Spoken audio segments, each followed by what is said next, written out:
What is Addy? What's the business model for our, listener that doesn't know? Yeah, so Addy is a investment platform that enables regular Canadians to be able to participate in ownership society. So we're a tech company that has eliminated barriers to entry so that people can participate in what usually is a very restrictive or high barrier to entry business of making and participating in investments in institutional commercial grade real estate. Either you need to have a lot of money, and even if you do have a lot of money, you need to know of the opportunities, and our platform kind of eliminates both of those needs so that opportunities can come available, and the need for high investment minimums is not required. You can invest literally as little as $1 on the platform. How did your career start to lead you to here? Like, were you an agent or an investor? Or like, how did you get to Addy? No, so my business partner is a guy named Mike Stevenson. He and I have been business partners now for 24 years. Since 2000, we've been working together on a handful of different companies that we've started and sold some of them. One of them you guys might remember was a company called Ubertor. We did residential realtor websites. So we started that company in 2003. We sold it in 2013. Still today, if you look up the site, the company we sold it to still operates. It's still a going concern for residential realtor CMS platforms.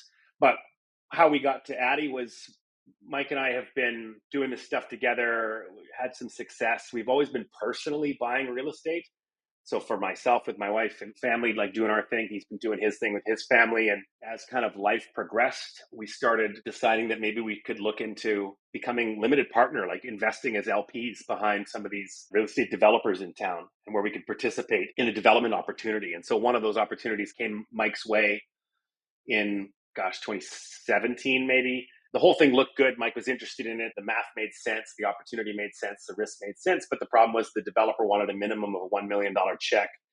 And so Mike had asked him, like, hey, I like the deal. I like what's going on here. But basically, can I have set up a syndicate? Can I incorporate an entity and have a handful of friends put money into the entity, and the entity will invest and be your investor? And this developer said, sure, like, yeah, you can do that, but I don't want to talk to any of your buddies. Like, I just deal with you. I want one investor, one entity's name, and that's it. Like, I'm not trying to have a whole syndicate. And so Mike did that. He reached out to me and a few other people saying, hey, here's what I'm up to. Do you guys want to participate? I said, yes. A few other guys said, yes. That's what happened.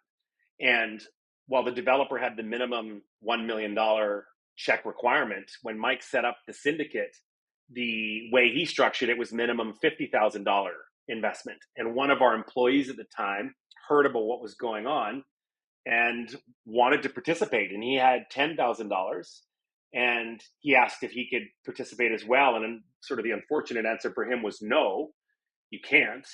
And he didn't really take that lying down. He kind of got upset about it. He's like, $10,000 is a lot of money. Like, what's the Yeah. difference between $10,000 and $50,000? Like, it's still a lot of money. It's still an investment. The developer's still trying to raise their capital. Why can't I participate? And it was that kind of conversation that got us going down the path of, like, a lawyer needs to touch the paperwork, and the lawyer charges a fee. And if it's a $100,000 investment or a $50,000 investment, the lawyer is the lawyer. It's the same price to have them do stuff. When you wire money, there's a cost for the wire to be sent as well as to be received. Setting up tax slips, T5 slips, T5013s, those need to be done every year.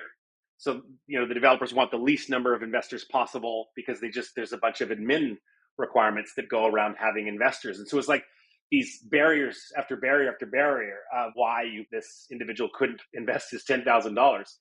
And kind of the outcome of that whole conversation was like, like, maybe he's right. Maybe these barriers are silly these days. And there's a way for us, like, we're good at building technology. Maybe there's a way for us to build a technology platform that eliminates those barriers so that anybody, regular people, regular Canadians, could participate in this asset class that is, like I said, generally quite restrictive.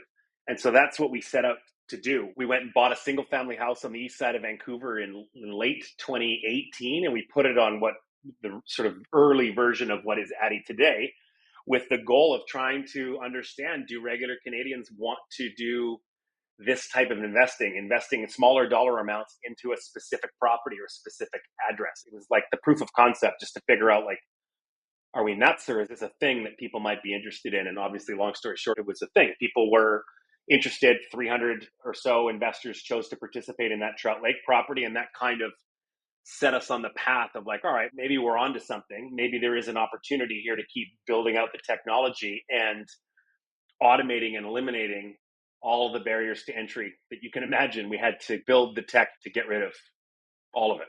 And it's like, it goes on what it is, right? Enabling an investor to create an account, connect a bank account, move money back and forth, sign a subscription agreement. The subscription agreement's got to be auto-generated. If you live in Alberta, it's a different agreement than it is in BC. If you're retail eligible or accredited investors, different agreements. All the T5 slips or T5013s, doing the dividends and distributions back out to thousands of investors, like all of that stuff had to be built into the software to make this thing a viable platform for people to use.